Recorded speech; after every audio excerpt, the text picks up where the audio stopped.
आज की कहानी है अंधेर नगरी चौपट राजा। दो साधु एक तीर्थ यात्रा पर निकले। उनमें एक गुरु था और एक चेला। वापस लौटते समय उन्हें रास्ते में एक नगर मिला।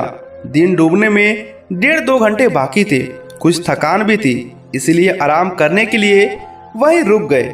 गुरु ने सामान लाने के लिए चेले को बाजार भेज दिया और खुद खाना बनाने की जुगाड़ में लग गए। गुरु आसपास से 4 ईंटें और सूखी लकड़ियां का इंतजाम कर लाए। तब तक चेले का आने का इंतजार कर कर बैठ गए। चेला आया और खरीद कर लाई हुई चीजें गुरु के सामने रख दी। गुरु देखकर दंग रह गए। यह क्या लाया है? चेला प्रशंसा से बोला, खाजा लाया हूँ गुरुजी।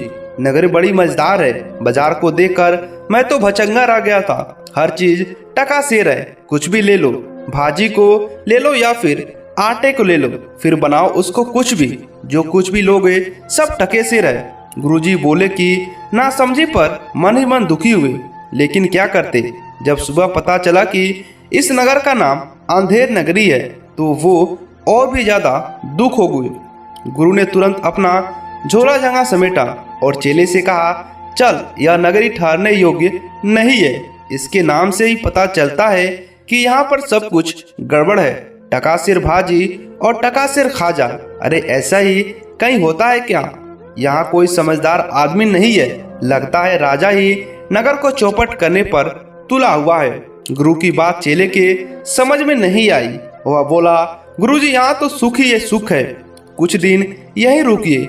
ऐसा सुख तीर्थ यात्रा में कहाँ रखा है? मैं तो कुछ दिन यहीं रुककर सुख भोगूंगा। गुरु ने देखा कि चेला बच्चों की तरह अपनी जीत पर अड़ा है तो वो रुक गए। गुरु समझदार थे। वे जानते थे कि चेले को अकेला छोड़ने पर जरूर कुछ आयत हो जाएगा। गुरु अपने लिए रोज सादा भोजन बनाते, जबकि चेला नगर की खाजा मिष्ठान खाकर मोटा होता चला गया। इन्हीं दिनों नगर में एक घटना घटी। राजा ने एक खूनी कैदी को फांसी की सजा सुनाई। उस कैदी को फांसी देने के लिए गले में डाले जाने वाला फंदा बड़ा बन गया।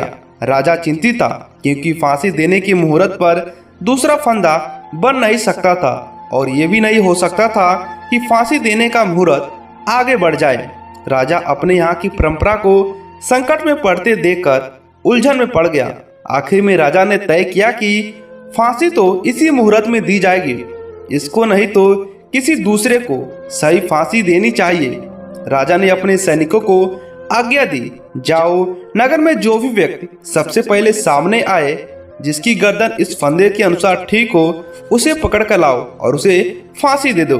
राजा की आज्ञा पाते ही सैनिक निकल पड़े। ऐसे में ही वो व्यक्ति को ढूंढते ढूंढते संयोग से चेले के सामने आ गए। वह बाजार में खाजा खरीदने के लिए गया था। उसकी गर्दन उस फंदे के अनुसार बिल्कुल ठीक थी। सैनिक उसको पकड़कर ले गए।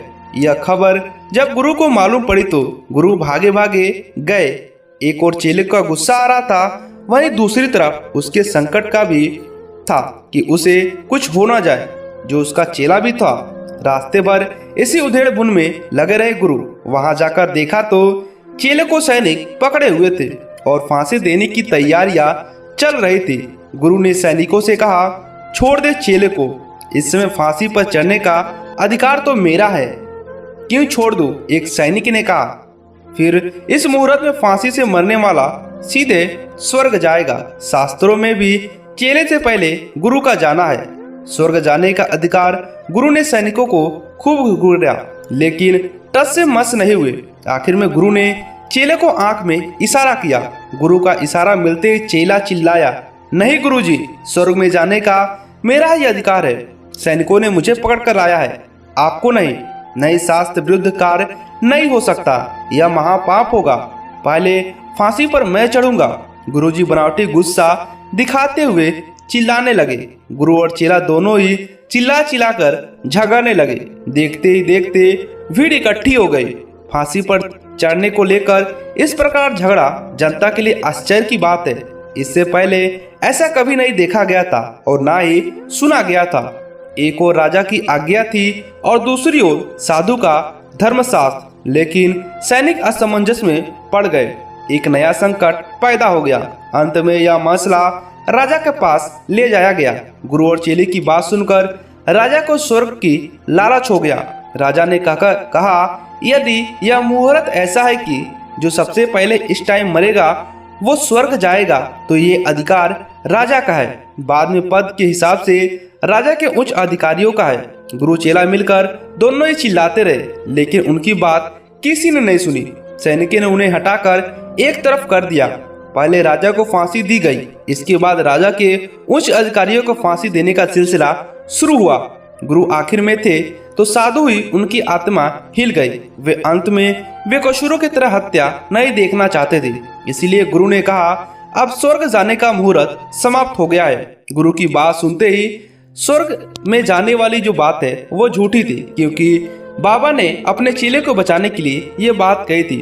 फांसी देने का सिलसिला समाप्त हो गया। इधर गुरु ने चेले के कान में कहा देख लिया, अंधेर नगरी और यहाँ के लोगों को निकलकर जल्दी से जल्दी। चेला चुपचाप गुरु के पीछे पीछे चला गया। उसके बाद जब भी इस नगरी के बारे में जिक्र किया जाता है तो गुरु निम्न पंक्तियों में कहते हैं और नहीं चुकते हैं, अंधेर नगरी, चौपट राजा, टके सिर भाजी और टके सिर खाजा। दोस्तों, इस कहानी से आपको क्या सीख मिली नीचे कमेंट कर बताइएगा।